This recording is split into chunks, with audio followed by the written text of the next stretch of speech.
ગટ્ટુ અને ચિંકીનું blanket fort. Gattu અને ચિંકીની શિયાળાની રજાઓ ચાલતી હતી. દરરોજની જેમ તેઓ આજે પણ બેડમિન્ટન રમવા માટે ઘરની બહાર જતા હતા, પણ મમ્મી અચાનક તેમને રોકી લે છે. ગટ્ટુ ચિંકી, આજે ઘરે બેસીને જ રમો. બહાર બહુ જ ઠંડી છે. બહાર જશો તો બીમાર પડી જશો. પણ મમ્મી. પણ કંઈ નહીં, મેં જે કીધું છે તે જ કરો. ગટ્ટુ અને ચિંકી બંનેના ચહેરા ઉદાસ થઈ જાય છે. તેમને સમજણ નથી પડતી કે તેઓ કરે તો શું કરે. એવામાં મમ્મી ત્યાં આવીને ટીવી ઓન કરે છે. ટીવી પર આર્ટ એન્ડ ક્રાફ્ટનો શો ચાલતો હતો. ગટ્ટુ ચિંકી, તમે ટીવી જુઓ ત્યાં સુધી હું તમારી માટે ગરમા ગરમ નૂડલ્સ બનાવું છું. વાવ મમ્મી, ટીવી અને નૂડલ એક સાથે, આજે તો બહુ મજા આવશે. ગટ્ટુ અને ચિંકીના ચહેરા પર સ્મિત પાછું આવી જાય છે અને તેઓ મજાથી ટીવી જોવા લાગે છે. બાળકો, આજે આપણે શીખીશું બ્લેન્કેટ ફોર્ટ બનાવવાનું. એને બનાવવા માટે આપણને જોઈએ એક સોફા, થોડા બ્લેન્કેટ અને થોડા પીલો. તેને ડેકોરેટ કરવા માટે તમે સોફ્ટ ટોયસ અને કેટલીક લાઇટ્સનો ઉપયોગ કરી શકો. ગટ્ટુ અને ચિંકીએ ટીવી જોવાનું શરૂ કર્યું જ હતું કે ત્યાં લાઇટ જતી રહે છે.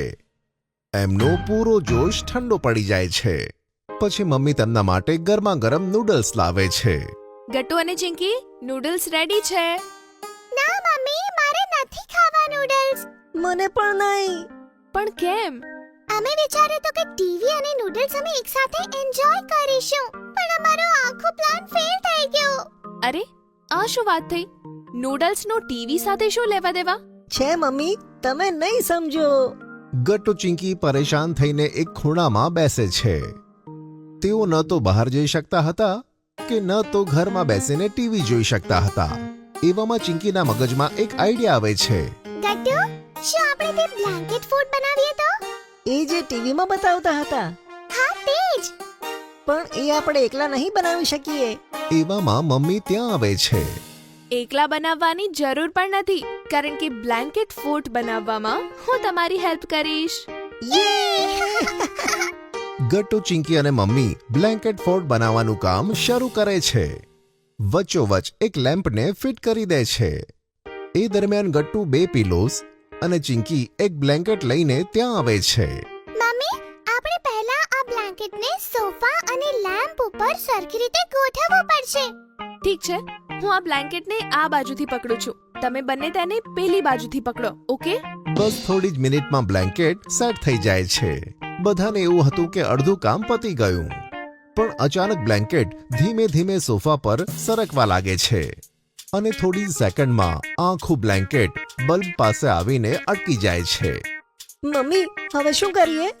આ બ્લેન્કેટ ખૂબ ભારી છે બાળકો. તેને ટકાવવા માટે આપણને કોઈ ભારી વસ્તુ જોઈએ.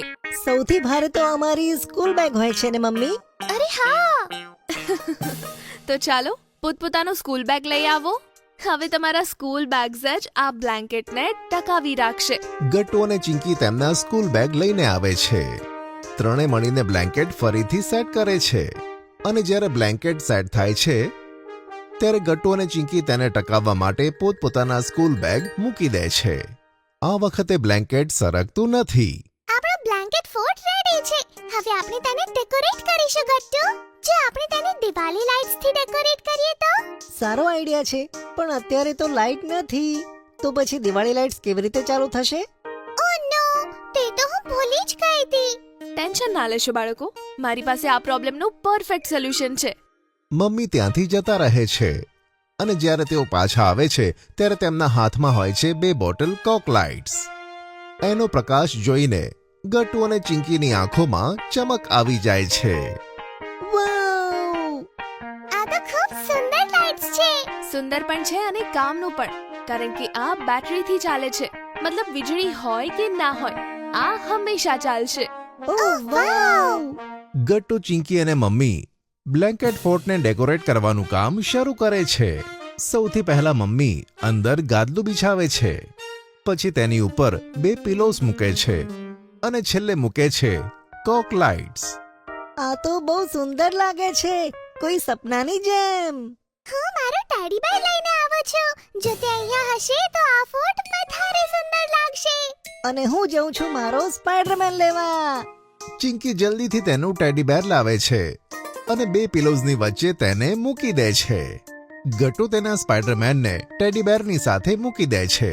મમ્મી હવે ખૂબ ભૂખ લાગી છે. તમે જે નૂડલ્સ બનાવ્યા હતા તે લઈને આવો ને પ્લીઝ. તે નૂડલ્સ તે તો મેં બંટી અને હરીને આપી દીધા અને હવે ઘરમાં નૂડલ્સનું એક પણ પેકેટ નથી. ઓ નો. તો શું તમે અમારા માટે પિઝા બનાવી શકો છો? પિઝા ખાધે બહુ દિવસ થયા. બનાવી દે પણ તેના માટે ઘરમાં ચીઝ પણ તો હોવું જોઈએ ને. તો મમ્મી તમે છે ને અમારા માટે સેન્ડવિચ બનાવી દો. સેન્ડવિચ પણ નહીં બની શકે કારણ કે ઘરમાં બ્રેડ નથી. ઓ નો.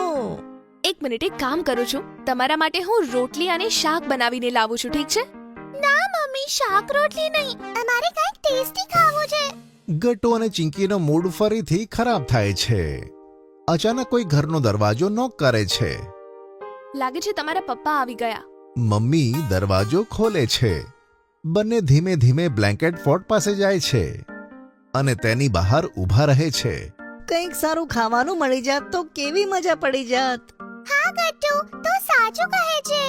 ગટ્ટુ ચિંકીની માસૂમ વાતો સાંભળીને મમ્મી પપ્પા હસવા લાગે છે. Surprise surprise surprise. Gattu Chinki, આ જુઓ હું તમારા માટે શું લાવ્યો છું. પપ્પાનો અવાજ સાંભળી ગટ્ટુ અને ચિંકી ઝડપથી પોતાના બ્લેન્કેટ ફોર્ટની બહાર આવે છે. પપ્પાના હાથમાં નૂડલ્સના બે મોટા ડબ્બા હોય છે. નૂડલ્સ. તમે અમારા માટે નૂડલ્સ લઈને આવ્યા? હા, અને તે પણ તમારા ફેવરેટ ચાઇનીઝ રેસ્ટોરન્ટમાંથી. થેન્ક યુ પપ્પા. અરે થેન્ક યુ મને નહીં, તમારી મમ્મીને કહો. તમારી મમ્મીએ જ મને નૂડલ્સ લાવવાનું કહ્યું હતું. Thank you mummy. તો આ બતાવો બાળકો કે તમારા બ્લેન્કેટ ફોર્ટમાં મારા માટે જગ્યા છે. હા પપ્પા, અમારો બ્લેન્કેટ ફોર્ટ બહુ મોટો છે. આ થઈને વાત. ગટ્ટુ, ચિંકી, મમ્મી અને પપ્પા ચારે મળીને નૂડલ્સની મજા માણે છે, એ પણ બ્લેન્કેટ ફોર્ટમાં. ગટ્ટુ, ચિંકી, સસલું જોવું છે? પપ્પા, આ બ્લેન્કેટ ફોર્ટમાં તો હવે જરાય જગ્યા નથી વધી, તો આ સસલું આમાં નહીં આવી શકે. અરે ચિંકી બેટા, હું સાચા સસલાની વાત નથી કરતો. પપ્પા કોક લાઇટ્સને ઓફ કરીને પોતાના મોબાઈલની ફ્લેશ લાઇટ ચાલુ કરે છે અને પોતાના હાથેથી સસલાની આકૃતિ બનાવે છે.